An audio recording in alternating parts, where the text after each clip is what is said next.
Assalamualaikum warahmatullahi wabarakatuh. Selamat pagi, selamat berjumpa kembali ya di channel YouTube Cianjur Selatan Farming. Hari ini kita berada di lahan cabai keriting kita varietas Igotapi. Saat ini usianya di 50 hari setelah tanam, teman-teman. Kegiatan hari ini kita akan melakukan penyepraian kembali ya, karena beberapa hari ke belakang diguyur hujan. Jadi hari ini kita spray kembali. Penyepraiannya dari penyepraian sebelumnya itu 4 hari ya. Niatnya mau kemarin, cuman kemarin itu posisi hujan jadi tidak jadi nyepray, dan hari ini kita spraynya. Nah, seperti ini ya perkembangan tanaman cabai kita usia 50 hari setelah pindah tanam, teman-teman. Ini lumayan bagus untuk pertumbuhan pucuknya sekarang ya. Sudah aman dari hama trip. Pengendalian hama trip yang terakhir kita gunakan itu kita menggunakan insektisida mutual, kita mix sama Agus ya. Dan ini hasilnya seperti ini, teman-teman. Ini yang bekas hama trip nih yang di ujung daun, dan di pucuk sudah mulai sehat. Hama tripnya tidak ada sekarang, tidak ada satupun saya lihat ya. Jadi sudah aman. Nah, ini kita lihat di bagian bawah-bawah sudah mulai ada buah-buahnya nih, sudah mulai pada jadi. Namun untuk kerontokan bunga masih ada ya, belum teratasi secara sempurna. Hari ini pun kita akan berikan lagi kalsium ya, untuk menjaga si bunga-bunga agar tidak pada rontok-rontokan, teman-teman ya. Ini kita berada di lahan yang paling bawah, paling ujung, dan itu lahan tengah, teman-teman ya. Pertumbuhannya seperti itu. Nah, ini kita lihat dari tengah-tengah nih. Nah, seperti ini pertumbuhannya, sudah hampir ketemu ya kanan dan kirinya, teman-teman.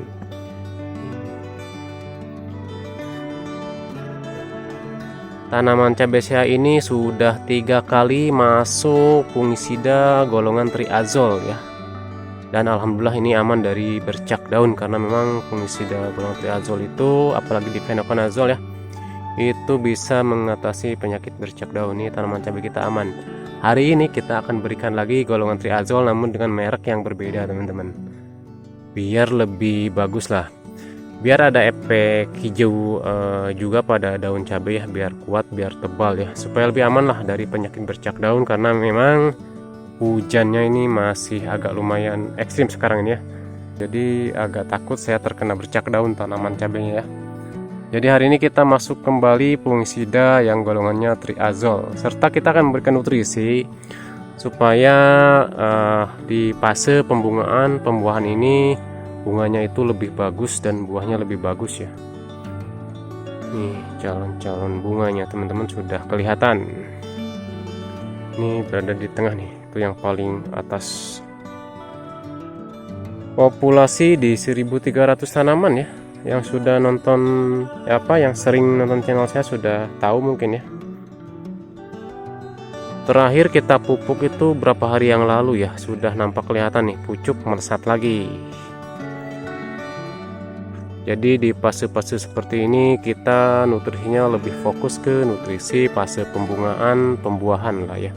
Untuk fase pertumbuhan kita sudah stop. Buat teman-teman yang biasa terjun ke dunia percabaian ya, utamanya di cabai rawit merah, terus terjun ke cabai keriting, bakalan melihat sisi perbedaan pertumbuhan, teman-teman. Saya rasa kalau di cabai keriting itu lebih boros di pemupukan, karena beda loh.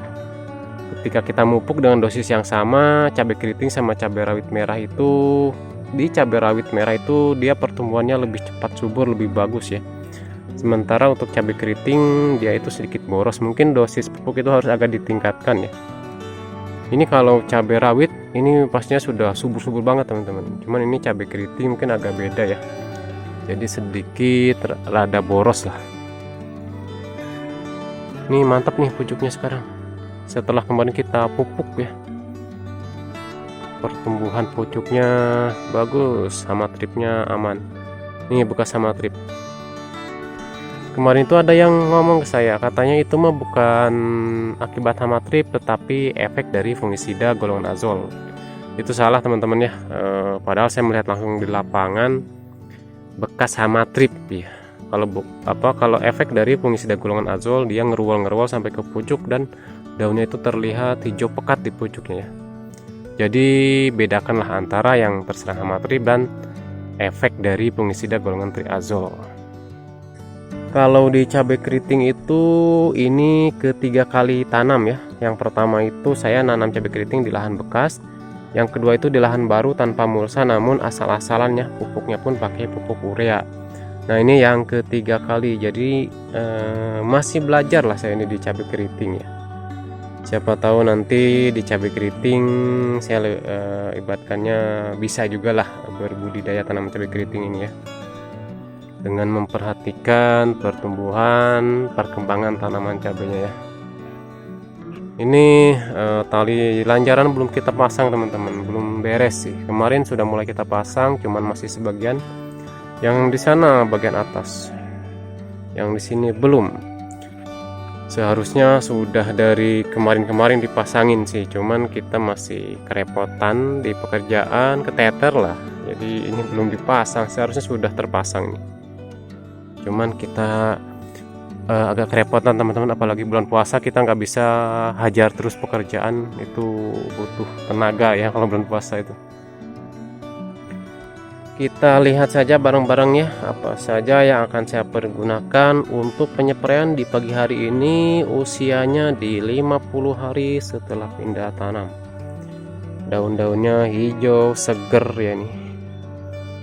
Nah ini kita sudah siapkan ya bahan-bahannya untuk penyepraian pagi hari ini. Kebetulan cuaca kayaknya mau cerah juga nih, matahari sudah kelihatan dekat pohon aren ya.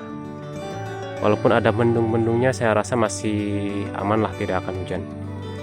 Oke, jadi ini ya bahannya. Yang pertama kita masuk ke insektisida terlebih dahulu. Kita sekarang beralih ke insektisidanya menggunakan Apidor ya, untuk pencegahan dari hama trip, pencegahan dari telur kupu-kupu supaya tidak netas jadi ulat ya. Jadi si telur kupu-kupu biar dibunuh pakai si imidacloprid ini ya. Jadi insektisidanya kita menggunakan Apidor untuk hama kutu-kutuan, kutu trip, hama kutu kebul bisa ya. Terus lagi fungisidanya seperti yang kita bilang tadi, kita menggunakan fungisida golongan triazol kembali, yaitu kita gunakannya sinergi saat ini ya. Ini memiliki kandungan difenoconazol dan juga propiconazol ya. Jadi lebih inilah, nanti ketika pakai ini daun cabai kita itu akan lebih hijau pekat. Terus lagi biasanya akan lebih kuat terhadap jamur bercak daun teman-teman.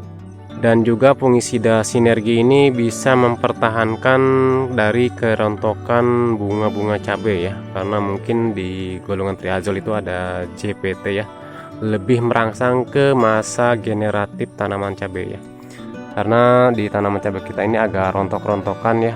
Jadi hari ini kita masukkan fungisida sinergi untuk membantu memperkuat dari si tangkai-tangkai bunga ya.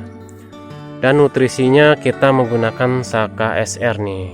Saka SR ya, kita beralih ke Saka SR. Untuk pertumbuhan waktu-waktu sebelumnya kita menggunakan Soma NF, sekarang beralih ke Saka SR ini hara makro mikro campuran dengan nanoteknologi dan larut dalam air 100% ya. Ini tertulis untuk fase generatif. Fase generatif itu fase ke pembuahan teman-teman ya, dimulai usia 45 hari ataupun 50 hari ke atas itu sudah mulai masuk ke fase generatif. Jadi kita masukkan Saka SR. Ketika kita pakai Saka SR ini kita nggak perlu lagi repot-repot nambahin unsur mikro karena sudah tersedia banyak di sini ya.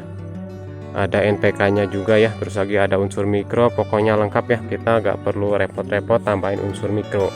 Jadi nutrisi fase generatifnya kita pakai Saka SR ya, biar pembungaan dan juga pembuahannya itu lebih bagus ya, kita pakai ini.